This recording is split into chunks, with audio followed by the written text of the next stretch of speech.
রামু পালোয়ান আর ভুতুড়ে চেলা। গ্রাম থেকে দূরে একজন রামু পালোয়ান থাকত। ওর কাছে 50-এরও বেশি মোষ ছিল। ও সারাদিন মোষগুলো দেখাশোনা করত আর তাদের থেকে পাওয়া দুধ খেয়ে নিত। ওই পালোয়ানের এটাই ছিল সারাদিনের কাজ।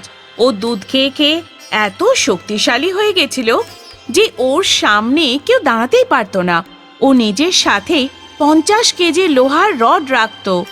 প্রয়োজন পড়লে ও সেই রড দিয়ে যুদ্ধ করত। কিছুদিন ধরে ও সেই রাস্তা দিয়ে যাওয়া আসা করা লোকজনদের জিজ্ঞেস করত, আমার বিবাহ কোথায় হবে? আমার বিবাহ কোথায় হবে ভাই সাহেব? লোকজন এই কথার কোনো উত্তর দিতে পারত না আর ও ওই লোকজনদের ধরে খুব মারত। একটা দিনের কথা, একজন ব্রাহ্মণ আর একজন নাপিত দূর দেশে বিয়ের নিয়ম সম্পন্ন করতে সেই রাস্তা দিয়ে যাচ্ছিল। রাস্তায় রামু পালোয়ানের সাথে দেখা হলো। অন্য দিনের মতো ওই পালোয়ানটা ওদেরও জিজ্ঞেস করলো।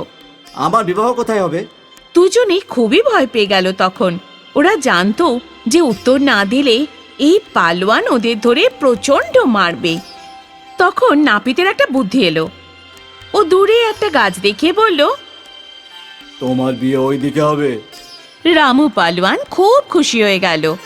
ও নিজের 10টা মোষ ওদের দুজনকে উপহার হিসাবে দিল। যাও ভাই, তোমরা সবাই আনন্দ করো। তোমরা এগুলো নিয়ে যাও। এগুলো আর কি কাজের বলো? এবার আমি চললাম শ্বশুর বাড়ি যত্ন আত্মি করাতে।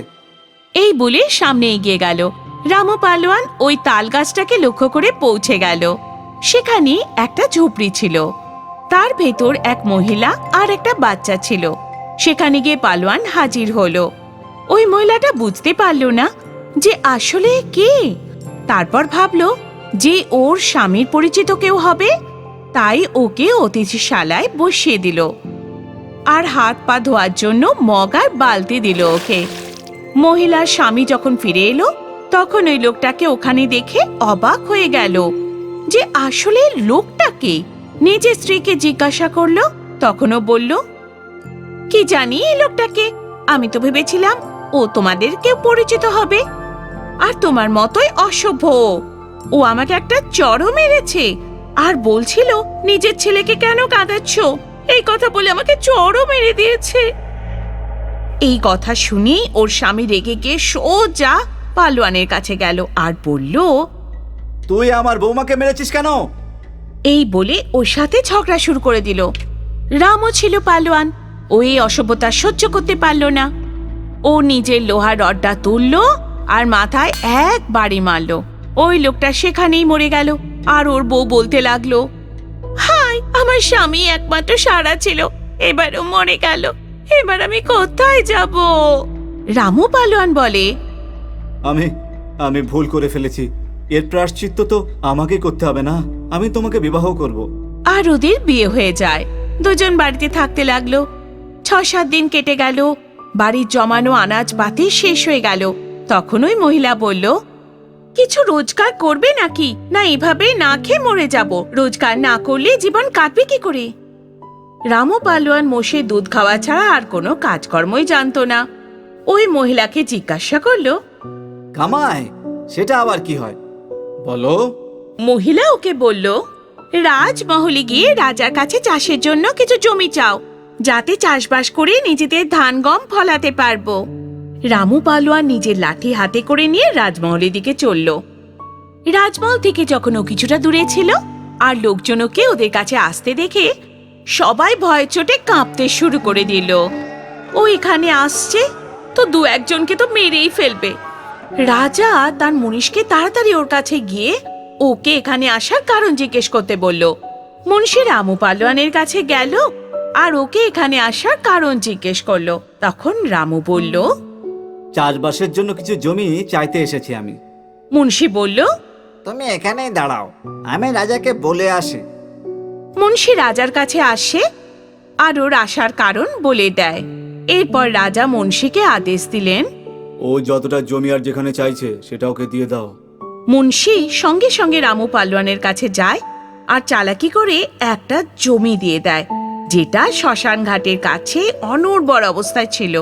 রামু পালোয়ান ওই জমিতে খোদাই করার আগে ভাবে, এই জমিতে থাকা বট গাছ যে কারণে আমার জমিতে ফসল হবে না, এতে বরং আমি কেটে ফেলি। এই ভেবে ও বটগাছের উপর নিজের লোহার রড দিয়ে একটা বাড়ি মারলো, যার মধ্যে থেকে 7টা ভূত নিচে নেমে এলো আর রামু পালোয়ানের সাথে লড়াই করতে লাগলো। রামু পালোয়ান ওই 7টা ভূতের সঙ্গে টক্কর দিয়ে লড়াই করতে লাগলো। কোনো ভূতের হাত ভাঙলো, আবার কারোর মাথা ফাটলো, কারোর পা ভাঙলো। সবাই এক লাইনে দাঁড়িয়ে পড়লো আর ক্ষমা চাইতে লাগলো। ওরা বটগাছটাকে সরানোর কারণ জিজ্ঞেস করলো। তখন রামু পালোয়ান বলল, এটা আমার ক্ষেতের মাঝখানে রয়েছে, তাই আমি এটা আমার ক্ষেত থেকে সরিয়ে দেবো। ভূতেরা রামু পালোয়ানকে বলল, আমরা এই ক্ষেত থেকে হওয়া মালনের সমান আপনার ঘরে চাল ডাল পৌঁছে দেব, কিন্তু এই গাছটা আপনি সরাবেন না। এটা হলো আমাদের বাড়ি, আর আমরা অনেক বছর ধরে এখানে থাকছি। রামু পালোয়ান শক্তিশালী ছিল, আর শক্তিশালী লোকেরা সবসময় দয়াশীল হয়। তাইও ভূতেদের কথায় রাজি হয়ে গেল আর বাড়ি চলে গেল। আর ভূতেরা 6 মাসের জন্য রামু পালোয়ানের বাড়িতে চাল ডাল ভরে দিল।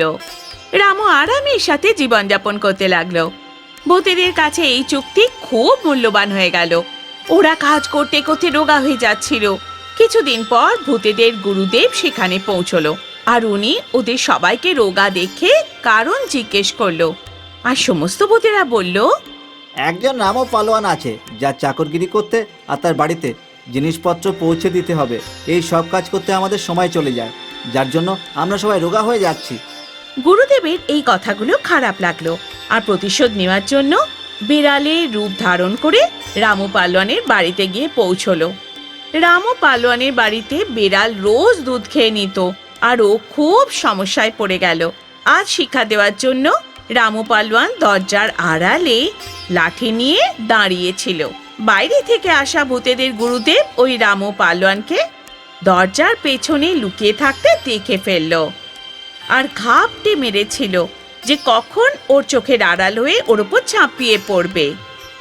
এদিকে রামু পালোয়ানও ঘাপটি মেরেছিল যে কখন বিড়ালটা ঘরে ঢুকবে আর কখন ওর ওপর প্রহার করবে, কিন্তু বিড়ালটা ভেতরেই ঢুকছিল না। অনেক সময় কেটে গেল। রামু পালোয়ান আস্তে আস্তে পেছনে সরে গেল আর উনুনের কাছে গিয়ে লুকিয়ে পড়ল। বিড়ালটা এলো আর রামু পালোয়ানের ওপর ঝাঁপিয়ে পড়ার জন্য যেই চেষ্টা করলো, রামু পালোয়ান সতর্ক অবস্থাতে ছিল। ও লাঠি দিয়ে বিড়ালের কোমরে এক বাড়ি মারলো, আর ভূতদের গুরুদেবের ঘাম ছুটে গেল। সবগুলো হাড় ভেঙে গেল। গুরুদেব নিজের ভূতের রূপ ধারণ করে রামু পালোয়ানের কাছে ক্ষমা চাইলো। রামু পালোয়ান ওই গুরুদেবকে জিজ্ঞাসা করলো, ছাড়ার বদলে আপনার কি শাস্তি হবে? গুরুজি সব স্বীকার করে নিল। যত রেশন আপনার বাড়িতে আসে তার দ্বিগুণ এখন দেয়া হবে। এই শুনে রামু গুরুদেবকে ছেড়ে দিল। গুরুদেব তার চেলাদের বাড়ি পৌঁছলো আর সমস্ত ঘটনা বলল। এবার তো দুগুণ জিনিসপত্র দিতে হবে। এই শুনে চেলারা মাথা ঠুকতে লাগলো। একে তো প্রথম থেকে রোগা হয়ে গেছিল, তার উপর আবার এই ঝামেলা।